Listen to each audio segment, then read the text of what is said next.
เขาบ่ปากเฉยอยู่กับเจ้านั่นสิไปใช้มาใช้ก็ให้จะบอกเขาเด้อไอ้น้องของข่อยบัดมื้อเช้ามาบอกกลางคืนมื้อเช้ามาหลับเมื่อน่ะ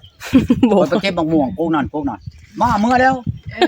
ข่อยก็ไปหาไปถามเขาย่านว่ามันเมื่อบอกบ่เขาบ่เห็นแม่เจ้ามาแน่เขาเว้ามื้อนี้เขาว่าเดี๋ยวนี้นั่นให้เจ้าโทรหาพ่อบ้านหาอ้ายหาน้องเขาอยู่พุ่น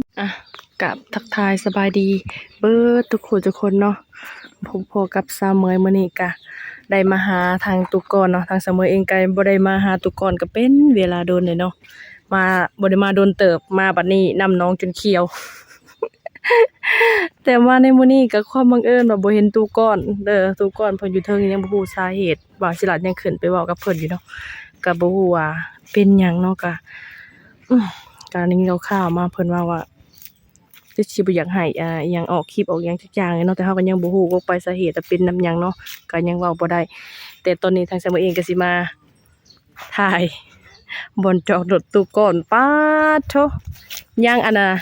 ยังบ่แล้วอยู่ได้เนาะอันหลังคาไปมื้อน่ะเนาะป๊า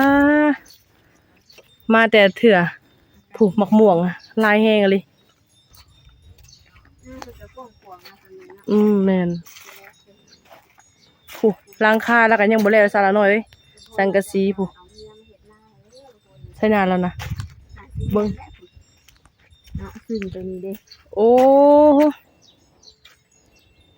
ประมาณนี้เด้บ่แข็งแฮงบ่อยากเอาตู้ก่อนได้มื้อนี้ก็หน้าเราหลายเนาะบ่ได้โอ้บ่ได้ร่มเพิ่นมามื้อนี้แม่นป้ามาในมื้อนี้ก็คือเว้าหั่นแหละหยังก็เป็นหยังก็เป็นอันน่ะบ่ฮู้เนาะว่าเป็นหยังเนาะจังว่าเห็นถึงขั้นว่าอีหยังลงดิบคุกเห็นบ่าวแหละเอาลงว่าตู้ก้อนเมียคนนี้อีหยังสิเอาเข้าคุกกับบ่ฮู้คือกันเนาะเขายังบ่ฮู้รายละเอียดจากอันอยู่ป้าเจ้าเบิ่งหน่อไม้นะหน่อไม้นะโอ้โอ้คือว่าอยู่ผู้เดียวสัมภาษณ์ทุกคนเอาหน่อไม้ให้น้าตู้ก่อนมาแกงบ่เด้มันต้องมีลาต่างๆหรือว่าต้นปลายสาเหตุอาจจะมีสาเหตุเหมือนว่าแม่นเพิ่นคือออกคลิปได้แม่นมาขอทางทุกคนเดี๋ยวสิลัดฟังมาเลยนี่สิถามว่าเป็นหยังป้าหมองซะละน้อย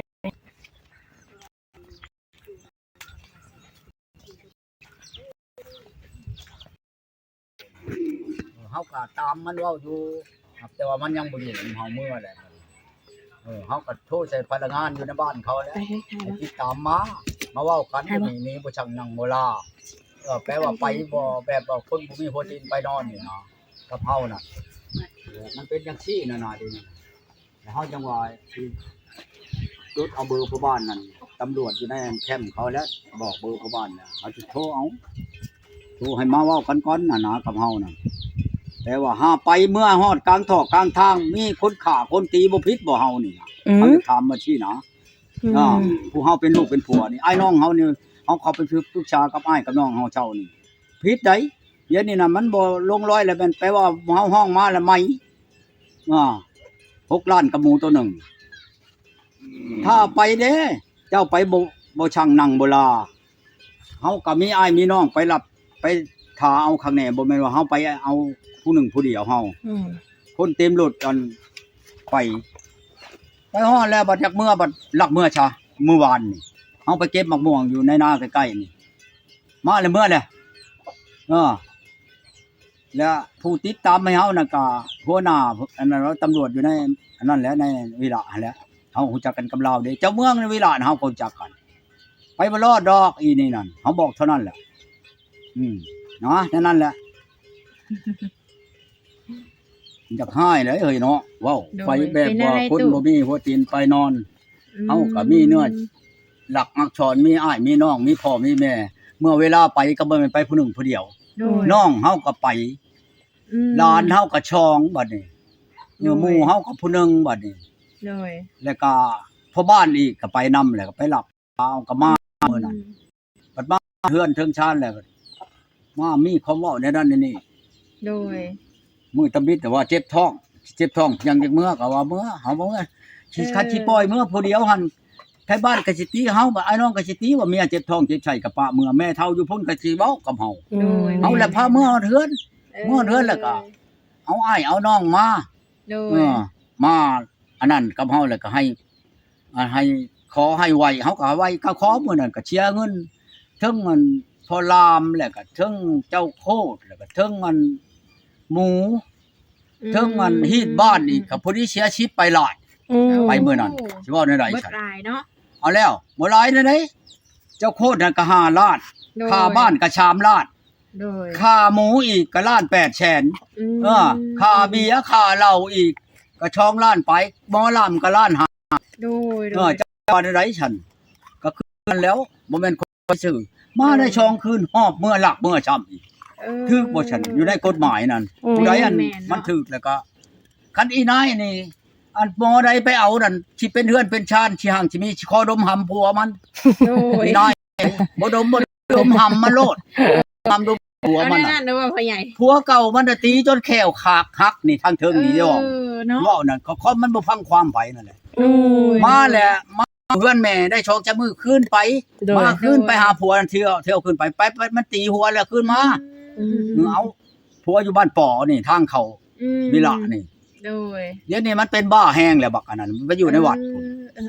มื้อนั้นเมื่อกับเฮานี่ก็ไปบ้านป่ออยากไปเบิ่งผัวอยากไปฉืบน่ะบ้าไปของเราถึงลงรถปราบเขาเรื่องน้องมันก็จะมันเว้าหยังแล้วบ่จังมันเว้านำเขานำบ้านเขา เนาะเอาฟังบ่ฮู้เนาะพ่อใหญ่ เอาจังโอ้ยเฮาว่าเฮ็ดอันนี้กับมวนป้าแล้ว เมื่อแล้วก็ได้คืนนึงเนาะก็ไปบอกบ้านบอกเฒ่าแก่โอ้มาแล้วก็เอาหมูมาฆ่าแล้วก็จ้ำผีจ้ำช้างเขาแล้วก็จดบันทึกกันเออ มือเมื่อมันน่ะบ่เนี่ยเป็นหยัง แล้วก็มาแล้วก็เอากระโชบหมูได้เฮาก็มาเบิกบานก็เลยน้องเขาก็ครอบเป็นไผเป็นนางแม่นบ่ โอ้ เฮามาเฮาก็บ่แม่นเฮาบ่บอกเจ้านั่นได้เป็นไผเป็นนางเลยเด้ออยู่พี่นั่นไปให้ลามาให้ครอบเด้อบัดเมื่อบัดครอบไผรักเมื่อ เฮาไปถามน้องผู้ไปนำเฮาน่ะเห็นบ่เมียเฮามาขอบ่ถามผู้ไปนำก็บ่เอาแหละรักเมื่อจนช่ำนี้จังได้ฮอดเฮือน โอ้ เคยมี โดย ถ้าหาเจ้าไปตายอยู่กลางทางบ่มีคนฆ่าคนพันค่อยบ่ไปโทษบ่ เนาะ ป้าเมียเมื่อ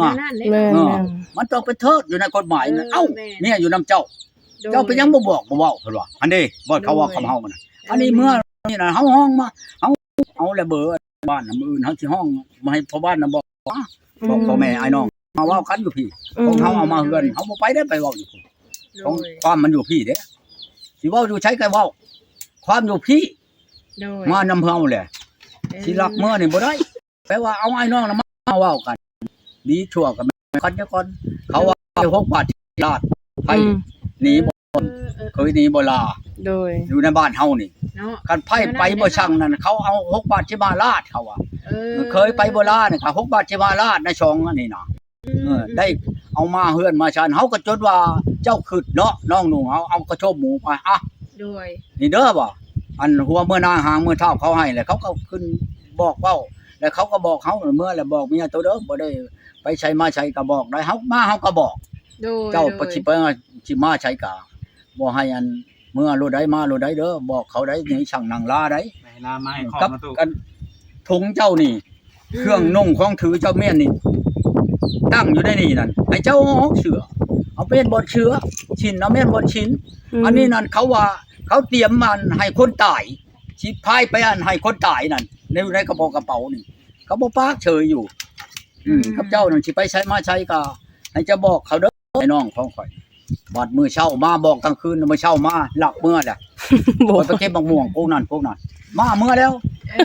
ข่อยก็ไปหาไปถามเขายันว่ามันเมื่อบอกบ่เขาบ่เห็นแม่เจ้ามาแน่ โดย เขาเว้ามื้อนี้เขาว่าเดี๋ยวนี้นั่นให้เจ้าโทรหาพ่อบ้านหาอ้ายหาน้องเขาอยู่พุ่นเด้อให้มันมาเว้ากันซะก่อน โดย กันว่าสิเมื่ออีหลีก็ดีให้อ้ายน้อง มันบ่มาก็ให้อ้ายน้องเขามาไปมาก็มา โดย ธรรมดามันกันมันนั่นแหละความเว้าอยู่นำมันเด้ แม่ มันเขาจะถามว่าเป็นหยังเจ้าจะเมื่อ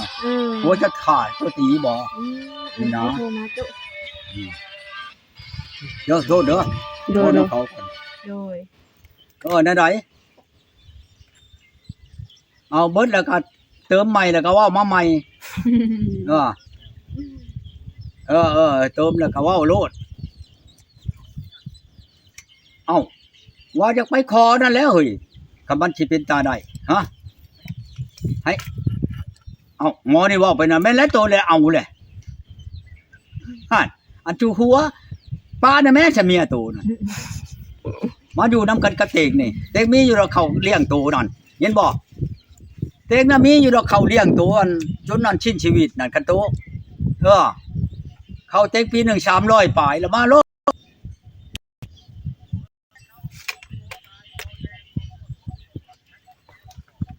เอ้าจักแล้วมันก็อยู่คนละบ้านเลยบักแน่นบักอันนั้น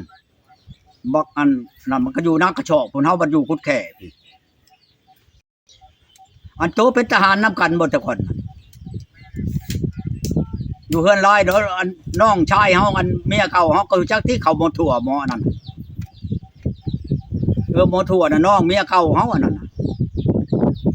มันตายแล้วมันแปลเมียอยู่นาว่าตายแล้วหมอทั่วนั่นอันโตนั้น